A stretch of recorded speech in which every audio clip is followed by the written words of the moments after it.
Good afternoon and welcome. I'm Val Turner, a celebrant from Humanists UK, and I'm honoured today to be holding this ceremony for Bernard on behalf of his son Ewart, family and friends. In these unprecedented circumstances of the pandemic, to maximise safety, the family are at this time gathering on Zoom to hold a synchronous ceremony. A video of today's event here will be available for them later. And I am told too that a celebration of Bernard's life will be held next year when we're beyond the current COVID difficulties and everybody can safely attend. Ewart and family, I would personally like to extend my warmest wishes to you today.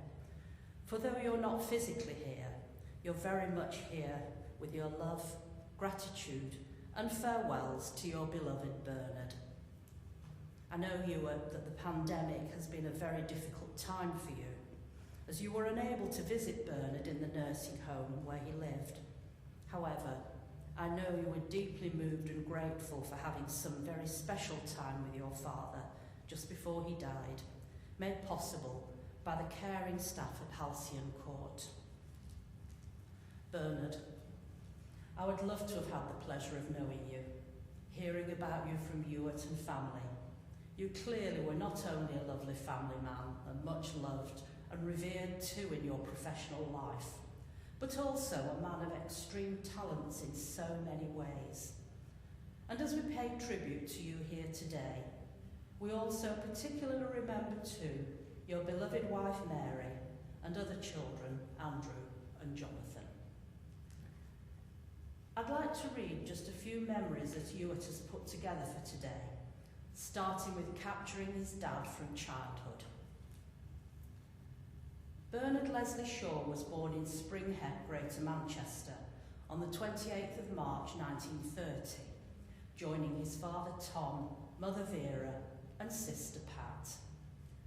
Bernard excelled at school, which of course made him a target for bullying.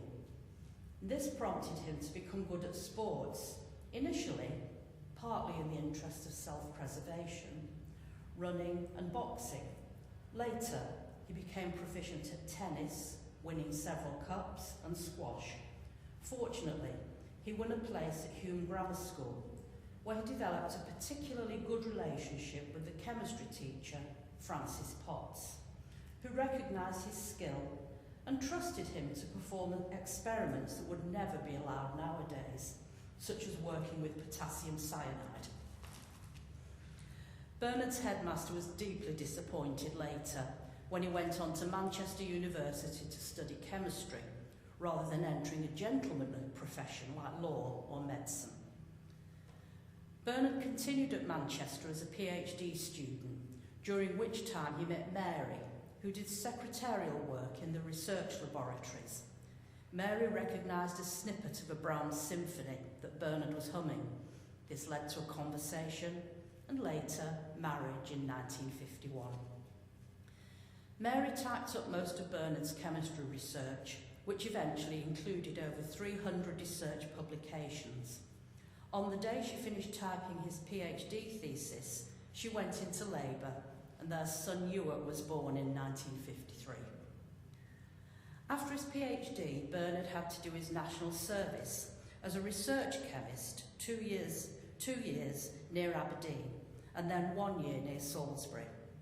While in Scotland, they lived in a cottage in Colliston and stayed rent-free, provided Mary got up at 4 o'clock every day to prepare over 100 Spalding teas for the fishermen. Their son Andrew was born there in 1955, but sadly he was very premature and died in infancy. Bernard deliberately moved his chemistry research into areas far away from those needed during his national service, much to the disappointment of his supervisors.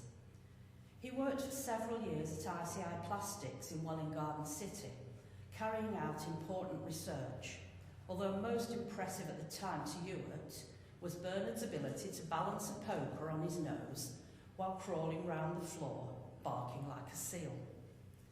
Less impressive to Mary was Bernard's ability to flick peas up in the air at dinner and catch them in his mouth. In 1960, their son Jonathan was born. In 1961, Bernard left to take up a lectureship at Leeds University, and his home since then was on Monkbridge Roads in Far Headingley. He developed a beautiful garden, and he loved Yorkshire, driving and walking around Leeds and the Dales. At Leeds, he supervised many PhD students, developing a community, including many ex-students who met annually in Leeds, taking Bernard out for a birthday meal. He was always motivated by the underlying chemistry. Through his research on organometallic chemistry and catalysis impacted on many aspects of the modern world, from increasing the lifetime of tyres to the production of furniture, guttering, and smartphone screens, long before smartphones existed. His lecture courses addressed wider issues such as the development of the earth and of life here.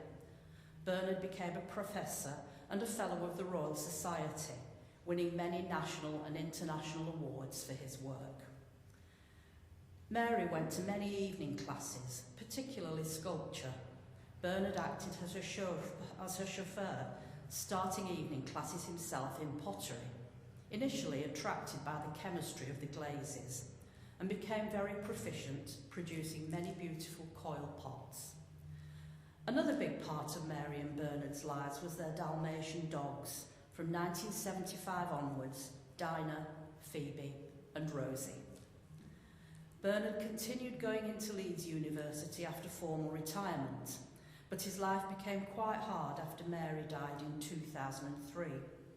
Their son Jonathan died in 2010, and Bernard had started suffering from dementia. He kept his mind active, for example, by taking up crosswords, and was able to stay until 2018 in the house he loved. His ex-student, Chris Moulton, was particularly helpful to him throughout, and they enjoyed many visits, drives, and walks together. However, in late 2018, Bernard realised he needed to move into a care home, Halcyon Court, whose staff quickly became fond of him and looked after him well until he died there on the 6th of November this year. A measure of how much he is loved and appreciated is that many of his ex-students intend to continue meeting annually as they did with Bernard around his birthday. And in particular, we hope to hold a celebration of his life next year. And now a poem written by your beloved wife Mary that helps bring her here today. Little Things. The sweetest gift that heaven brings is finding joy in little things.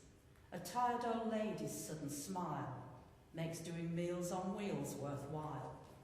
A friend met shopping in the street, a wagtag hopping at my feet.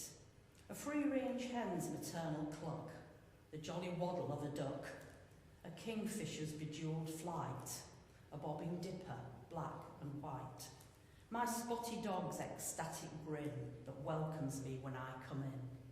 These are the little things I bless for bringing me such happiness.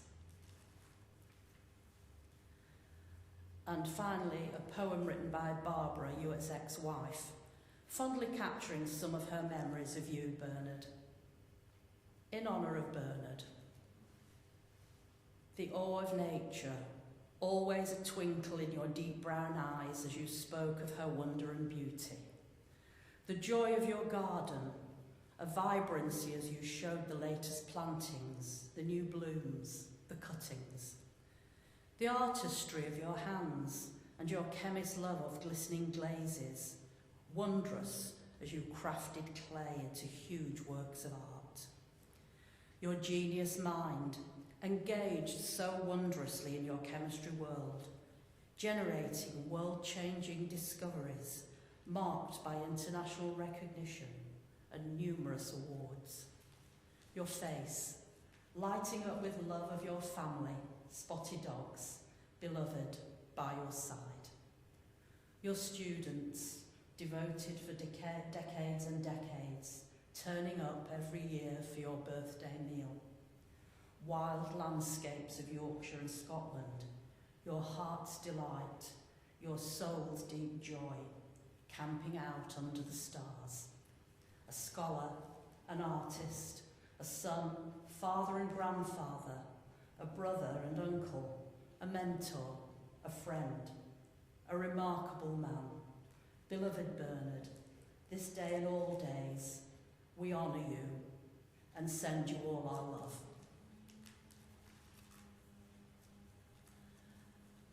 And now we come to the farewell.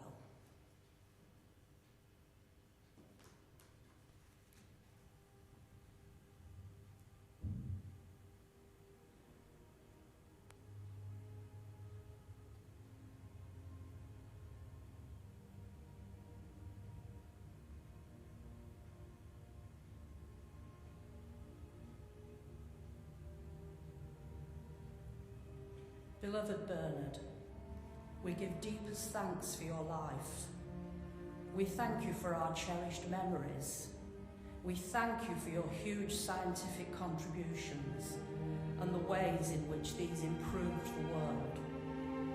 We shall remember you in the joy of nature and in so many other ways.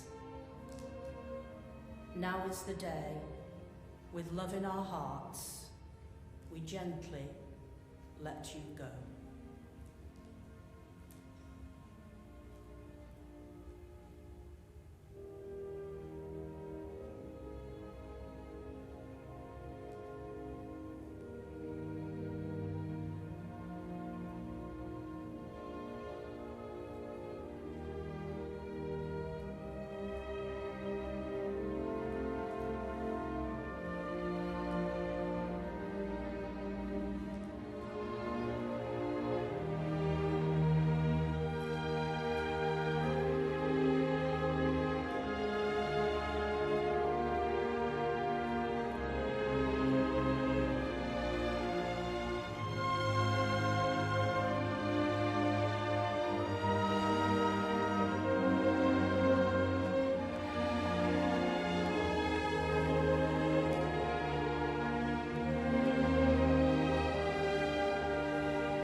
May Ewart, family and friends be comforted in your sorrow. May Bernard's memory inspire you all in your lives. May peace be with you all.